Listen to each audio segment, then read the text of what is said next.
दोस्तों, जैसा कि आप शायद जानते हैं कि कुछ समय पहले हुई एक रिसर्च ने पूरे देश में हलचल मचा दी है, जिसके तहत तमाम बड़ी और छोटी राजनीतिक पार्टियों में इस रिसर्च को लेकर बहस छिड़ गई है कि आखिर भारत का असली मूल निवासी कौन है और क्या आर्य बाहर से आए थे। तो दोस्तों, आपको बता दें कि ये बहस दरअसल हड़प्पा सभ्यता के प्रमुख स्थानों में एक हरियाणा के राखीगढ़ी के पुरातत्व विभाग को मिले एक नरकंकाल की वजह से छिड़ी थी, जहां 4500 साल पुराने नरकंकाल के डीएनए को टेस्ट किया गया। जब रिपोर्ट सामने आई तो वो बेहद ही चौंकाने वाली थी। दोस्तों, आज हम इस वीडियो में बात करने वाले हैं आर्य जनजाति के बारे में। अगर आपने हमारी इससे पहले वाली वीडियो हिमालय के 10 रहस्य देखी है तो उसमें हमने कश्मीर के एक मुख्य समुदाय ब्रोकपा समुदाय, जो अपने आप को आर्य का वंशज मानते हैं, के बारे में बताया था तथा उस वीडियो में काफी लोगों ने आर्य के बारे में वीडियो बनाने की डिमांड की थी। इसलिए आप सबकी डिमांड पर हम ये आपके लिए वीडियो लेकर आए हैं। नमस्कार दोस्तों, स्वागत है आपका हमारे यूट्यूब चैनल टिटबिट इंडिया में। दोस्तों, मैं आपसे रिक्वेस्ट करूंगा कि अभी तक आपने हमारे चैनल को सब्सक्राइब नहीं किया है तो चैनल को सब्सक्राइब कर लीजिए, ताकि आने वाली नई नई वीडियोस की नोटिफिकेशंस आपको मिलती रहे।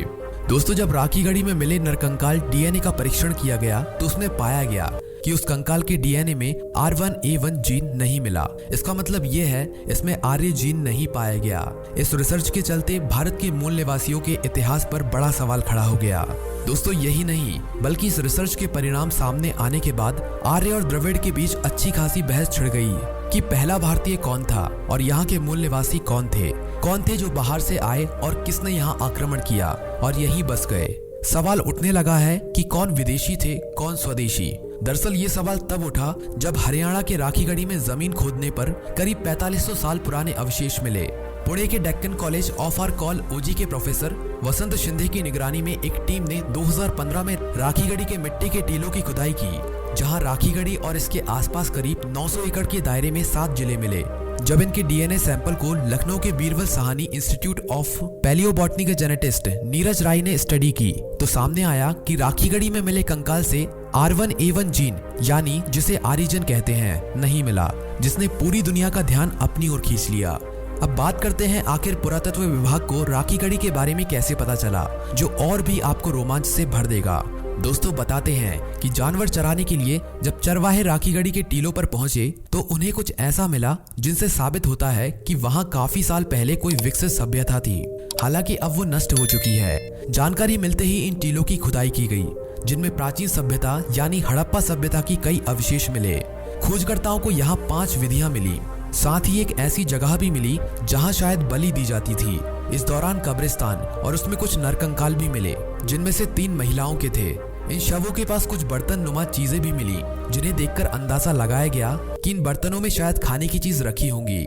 1963 में इस जगह को एक ऐसी जगह के तौर पर जाना गया जहां सिंधु घाटी सभ्यता के अवशेष मौजूद थे। दोस्तों, ये तो बात हुई हालिया विवाद की, और अब बात करते हैं आर्यों से जुड़े कुछ तथ्यों के बारे में, जिनसे हमें आर्यों के बारे में काफी उत्कृष्ट जानकारी मिलती है। दोस्तों, वीडियो थोड़ी लंबी है तो संपूर्ण जानकारी के लिए वीडियो में अंत तक बने रहिए। दोस्तों, आर्य यानी कि श्रेष्ठ, जो कि भाषा सूचक शब्द है। जैसे वैदिक सभ्यता को विद्वानों ने 2 कालखंड में विभाजित किया है, जैसे ऋग्वेदिक काल 1500 से 1000 ईस्वी पूर्व और उत्तर वैदिक काल 1000 से 600 ईस्वी, तथा वेदों में ब्राह्मणों ने उनके एंसेस्टर्स आर्य और उनकी मातृभूमि आर्यवार्ता की बात की है। आर्यन के ओरिजिन पर कई थ्योरीज हैं। ज्यादातर थ्योरीज में ये माना जाता है कि अर्ली आयंस वेस्ट एशिया और ईरान में इंडियन सबकॉन्टिनेंट में माइग्रेट हुए। उन्होंने 7 नदियों की जमीन पर कब्जा किया, जिनके नाम हैं व्यास, रावी, सतलज, चिनाब, झेलम और सरस्वती, जिनको सप्त सिंधु के नाम से भी जाना जाता है। लेकिन दोस्तों, आपको बता दें कि इस विषय में सभी विद्वानों के अलग अलग मत हैं। अब आपके मन में चल रहा होगा वीडियो इतनी लंबी हो गई, लेकिन आखिर आर्यों की जन्मभूमि कहाँ पर थी और आर्य कहाँ से आए, वे कौन थे? तो आपको बता दें कि इसका पता ठीक से अभी तक चल नहीं पाया है। कुछ विद्वानों का मत है कि वे डैन्यूब नदी के पास ऑस्ट्रिया हंगरी के विस्तृत मैदानों में रहते थे।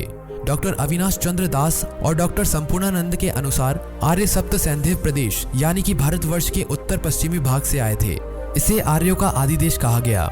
वहीं पश्चिमी विद्वान मैक्स मुलर ने बताया कि आर्य मध्य एशिया से आए थे, और कुछ लोगों का ये मानना है कि आर्य लोग भारत के आदिम निवासी थे और यहीं से वे संसार के अन्य भागों में फैले, तथा उनके इधर उधर फैल जाने का कारण उनका चारगाह की तलाश करना माना जाता है। आर्य देखने में लंबे, चौड़े और गोरे रंग के थे। वह घुमंतु प्रवृत्ति के होते हैं। उनकी भाषा लैटिन, यूनानी आदि प्राचीन यूरोपीय भाषाओं तथा आजकल की अंग्रेजी, फ्रांसीसी, रूसी तथा जर्मन भाषाओं से मिलती जुलती थी। अधिकांश इतिहासकारों और विद्वानों के मत से तो यही लगता है कि यूरोप और भारत के आधुनिक निवासियों के पूर्वज एक ही स्थान में रहते थे और वह स्थान मध्य एशिया में था। वहीं दोस्तों, भारत की सरकारी किताबों में आर्यों के आगमन को आर्यन इन्वेजन थ्योरी कहा जाता है। इन किताबों में आर्यों को घुमंतु या काबिलाई बताया जाता है। यह ऐसे खानाबदोश लोग थे जिनके पास वेद थे, रथ थे, खुद की भाषा थी और उस भाषा की लिपि भी थी। मतलब ये कि वे पढ़े लिखे, सभ्य और सुसंस्कृतिक खानाबदोश लोग थे। यह दुनिया का सबसे अनोखा उदाहरण है। ये थ्योरी मैक्स मुलर ने जानबूझकर गढ़ी थी या कि उसकी जानकारी अधूरी थी, ये कहना मुश्किल है। मैक्स मुलर ने ही भारत में आर्यन इन्वेजन थ्योरी को लागू करने का काम किया था, लेकिन इस थ्योरी को सबसे बड़ी चुनौती 1921 में मिली। अचानक से सिंधु नदी के किनारे एक सभ्यता के निशान मिल गए। कोई एक जगह होती तो और बात थी, यहाँ कई सारी जगहों पर सभ्यता के निशान मिलने लगे, जिसे सिंधु घाटी सभ्यता कहा जाने लगा। ऐसे में मैक्स मुलर की आर्यन इन्वेजन थ्योरी के समक्ष सवाल ये खड़ा हो गया कि यदि इस सिंधु सभ्यता को आर्य सभ्यता मान लिया जाए तो फिर थ्योरी का क्या होगा। ऐसे में फिर इतिहासकारों का मानना है कि सिंधु लोग द्रविड़ थे और वैदिक लोग आर्य थे। सिंधु सभ्यता आर्यों के आगमन के पहले की है और आर्यों ने आकर इसे नष्ट कर दिया। संभवतः विदेशी अनुसरणकर्ताओं के लिए यह समझना मुश्किल रहा होगा कि सिंधु घाटी की सभ्यता तो विश्व स्तरीय शहरी सभ्यता थी। इससे पूर्व तो पश्चिमी सभ्यता के पास ऐसे नगर नहीं थे। इस सभ्यता के पास टाउन प्लानिंग का ज्ञान कहां से आया और उन्होंने स्विमिंग पूल बनाने की तकनीक कैसे सीखी, वह भी ऐसे समय जबकि ग्रीस, रोम, एथेंस का नामो निशान भी नहीं था। आइए अब बात करते हैं उनसे जुड़े कुछ साक्ष्यों के बारे में। दोस्तों, एशिया में उनका उल्लेख सर्वप्रथम एक खुदे हुए लेख में पाया जाता है जो ईस्वी पूर्व 2500 के लगभग का है। घोड़ों की सौदागिरी करने के लिए वह मध्य एशिया से एशियाई कोचक में आए थे। यहाँ आकर कोचक और मेसोपोटामिया को जीतकर उन्होंने अपना राज्य स्थापित किया। बेबीलोनिया, जो अभी इराक में है, के इतिहास में आर्य मिटनिनी नाम से प्रसिद्ध हैं। उनके राजाओं के नाम आर्यों के नाम से मिलते जुलते हैं, जैसे दुष्यत और स्वदत्त। बोगाचकोई में पाए हुए और तेलयल अरमना के लेखों में यह सिद्ध होता है कि ये लोग भी आर्यों के जैसे सूर्य, वरुण, इंद्र तथा मारुत की पूजा करते थे। उनके देवताओं के सूर्ययश और मुरुतत्व संस्कृत के शब्द सूर्य तथा मरुत ही हैं। ज्ञात होता है कि ईस्वी पूर्व 1500 के लगभग मेसोपोटामिया की सभ्यता को नष्ट करने वाले लोग उन्हीं आर्य के पूर्वज थे, जिन्होंने भारत के द्रविड़ों को हराया और वेदों की रचना की। आर्यों की एक दूसरी शाखा भी थी जो फारस के उपजाऊ मैदान में पाई जाती थी। उन्हें इंडो ईरानियन कहा जाता था। पहले इन दोनों दलों के बीच कोई स्पष्ट अंतर नहीं दिखता था, जैसे वे एक ही देवताओं को पूजते थे। पूजा पाठ का ढंग भी एक ही था। कालांतर में ईरानी दल बदल गया। उनके नामों में जो भी समानता थी वह भी धीरे धीरे नहीं रही। ईस्वी पूर्व 6ठी शताब्दी के पहले ही उन्होंने अपना धर्म बदल डाला और सूर्य और अग्नि के उपासक बन गए। आर्य लोग अपनी जन्मभूमि को छोड़कर ऐसी जगह गए जहां कुछ लोग पहले से निवास करते थे। ऐसी दशा में उन्हें पहले से निवास कर रहे लोगों से लड़ना पड़ा। आर्य लोग अपने जन्म स्थान से कभी भी बड़ी संख्या में नहीं निकलते थे। वे टुकड़ों में बट के ही इधर उधर जाते थे, पर जहां भी जाते थे उनका द्वंद्व पहले से रह रहे लोगों से होता था। कहीं कहीं जो अनार्य थे उन्होंने आर्यों की भाषा को तो अपनाया ही, साथ ही साथ उनकी देवी देवताओं की भी पूजन करने लगे। पर अधिकांश जगह यही हुआ कि आर्यों ने उनकी जमीन और संपत्ति छीनकर उन्हें अपनी प्रजा में शामिल कर लिया। आर्यों के बाहर निकलने का समय ठीक तौर पर निश्चित नहीं किया जा सकता, परंतु विद्वानों का अनुमान है कि यह घटना 3000 ईस्वी पूर्व से पहले की नहीं है। पौराणिक और संस्कृत ग्रंथों में आर्य का अर्थ श्रेष्ठ होता है। आर्य किसी जाति का नहीं बल्कि एक विशेष विचारधारा को मानने वाले का समूह था, जिसमें श्वेत, पित्त, रक्त, श्याम और अश्वेत रंग के सभी लोग शामिल थे। IIT खड़गपुर और भारतीय पुरातत्व विभाग के वैज्ञानिकों ने सिंधु घाटी सभ्यता की प्राचीनता को लेकर नए तथ्य सामने रखे हैं। वैज्ञानिकों के मुताबिक ये सभ्यता 5500 साल नहीं बल्कि 8000 साल पुरानी थी। मिस्र और मेसोपोटामिया की सभ्यता से भी पहले की है।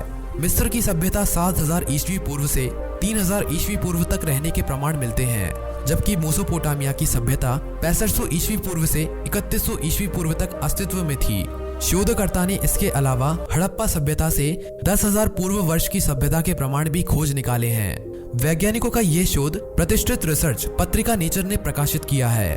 25 मई 2016 को प्रकाशित यह लेख दुनिया भर की सभ्यताओं के उद्गम को लेकर नई बहस छेड़ गया है। वैज्ञानिकों ने सिंधु घाटी की पॉटरी की नई सिरे से पड़ताल की और ऑप्टिकली स्टिमुलेटेड लुमिनेसेंस तकनीक का इस्तेमाल कर इसकी उम्र का पता लगाया, तो यह 6000 वर्ष पुराने निकले हैं। इसके अलावा अन्य कई तरह के शोध से यह पता चला कि यह सभ्यता 8000 वर्ष पुरानी है। इसका मतलब यह है कि यह सभ्यता तब विद्यमान थी। फिनलैंड के तार्तु विश्वविद्यालय एस्टोनिया में भारतीय के डीएनए गुणसूत्र पर आधारित एक अनुसंधान हुआ। कैम्ब्रिज विश्वविद्यालय के प्रोफेसर डॉक्टर कीवीशील्ड के निर्देशन में एस्टोनियन बायो सेंटर तार्तु विश्वविद्यालय के शोध छात्र ज्ञानेश्वर चौबे ने अपने अनुसंधान में यह सिद्ध किया है कि सारे भारतवासी जीन अर्थात गुणसूत्रों के आधार पर एक ही पूर्वजों की संतानें हैं।